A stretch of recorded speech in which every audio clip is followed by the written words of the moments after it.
Well, I'm not out of Europe's woods yet. Much like the original, I've been wanting to do a review of this for quite a while. And as of right now, with no news of a season 3 being a thing, I say it's finally time for me to take a look at the sequel to Netflix's Castlevania with Castlevania Nocturne.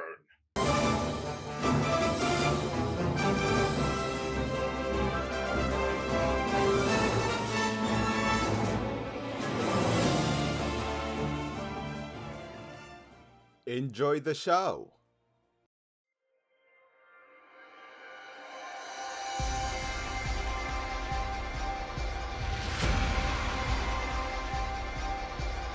Hello and welcome back, ladies and gentlemen, to a brand new installment of the October Extravaganza. Tonight, as a follow-up to my review of the original Castlevania Netflix series, I'm taking a look at a sequel series, Castlevania Nocturne. Nocturne is a gothic dark fantasy series premiering on Netflix back in September of 2023, and as stated before, is a sequel to 2017 to 2021's original Castlevania. It's meant to be an adaptation, and I use that word with the biggest quotes ever, of 1993's Castlevania Rondo of Blood, starring Richter Belmont and Maria Renard as central characters. When I first learned about Nocturne's existence via that initial teaser trailer, I was immediately hooked. Hey, us Castlevania fans haven't had a new game since Lords of Shadow 2 over 10 years ago, Jesus Christ. Now, I'm not counting any of the compilations like the Anniversary Collection, Requiem, or the Advance and Dominus collections.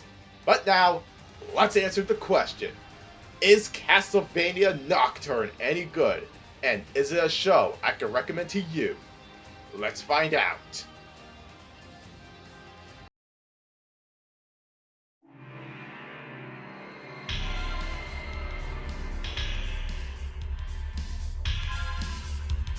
The plot of Nocturne takes place in 1792 during the French Revolution, centering around Richter Belmont and Maria Renard as their revolution later devolves into them stopping a vampire messiah. Along the way, we are introduced to Edouard and Annette. Look, at least this version of the character, she's not a Princess Peach or an Elise archetype unlike her original Rondo counterpart. You know for a fact that people are still gonna complain, right? Yeah, well, I don't see people bitching about Heimdall in the Thor movies. You are such a virgin on so many levels. In terms of antagonists, we have Ulrok, straight from Symphony, except here, he's an Aztec vampire. Jorota, right from Bloodlines, along with her mistress Elizabeth Bathory, and who I might just consider the most out of left field protagonist ever, Zeus Belmont from Harmony of Dissonance. Holy shit! When I first saw him, I was hyped because, let's be honest, out of all the Belmonts, I barely hear anyone talk about Zeus. But here, they adapted his relationships with Lydia and Maxim, also from Dissonance. Oh yeah, we also have Mizrak, a knight under Abbot Emmanuel, and is also Ulrok's lover, huh? But we also have the returning Alucard. Now, of course, even though we have no Dracula, wonder what he's been up to since the events of the original Castlevania Netflix series. Elizabeth pretty much fills the role, and she's aight.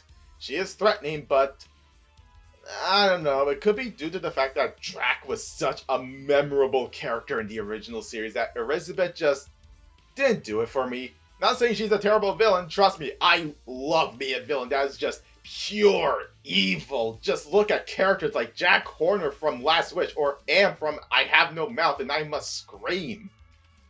Man, you know it's serious when Horror Kid has to bust out a book. And Elizabeth filled all of those boxes pretty well, but I feel like I've been spoiled rotten due to Dracula's sympathetic motivation in the original series. Either way, we all know how this goes down. Team Belmont kills the big bad, Richter and Annette totally fuck. Mizrak and Ulrok's definitely fuck since Ulrok's turned him into a vampire. Series ends! And that was Nocturne's story over the course of both Season 1 and 2, and well, it's decent. I think this version of Richter is pretty decent. He has this snarky assholery that made Trevor fun. Maria in this version can sometimes come off as insufferable with her constantly bringing up the upper class and her motivation for the revolution, and that is actually pretty damn good here. Olrox didn't have much of a character in Symphony, so I can't really compare his original counterpart with this version of the character. Alucard remained the same though. My question is, why did they make him this ghostly white? Honestly, the characters for the most part are hits or misses for me, but the voice work, much like the original, is amazing. I am so glad that they got James Callis back to reprise Alucard for this series, since other than Yuri Lowenthal and Robert Belgrade, I can't think of another person who could do Alucard's voice here. But now, with the story done, let's move on to the presentation.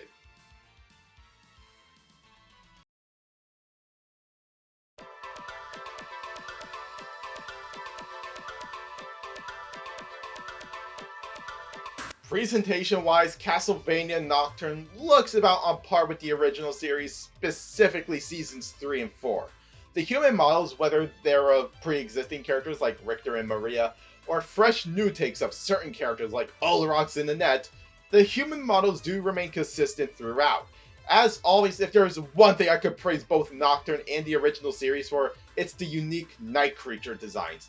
These honestly don't look that out of place for this universe. In fact, I honestly wouldn't mind if for the next original Castlevania game, Konami adapts some of the night creature designs from both Netflix shows into a new game. As always, visually for the backgrounds, it is gorgeous with how it plays with the lighting, whether it's natural light or the moonlight. As for OST, I mean, much like the original series, the music comes in when it's needed, but nothing that memorable. And also like the original series, there was only ever one episode where they used a soundtrack from the games for a single scene. This time, keeping with the Rondo of Blood setting, it's Divine Bloodlines being used in Season 1, Episode 6, Guilty Men to be Judged. And also like Blade Tears from the original series, this version of Divine Bloodlines slowly became my favorite version of the song. Now, let's recap. I think story-wise it's pretty decent, presentation-wise it's on par with the original series' latter seasons, but OST was just okay outside of the Divine Bloodline scene. So I say, let's close this off with my final thoughts.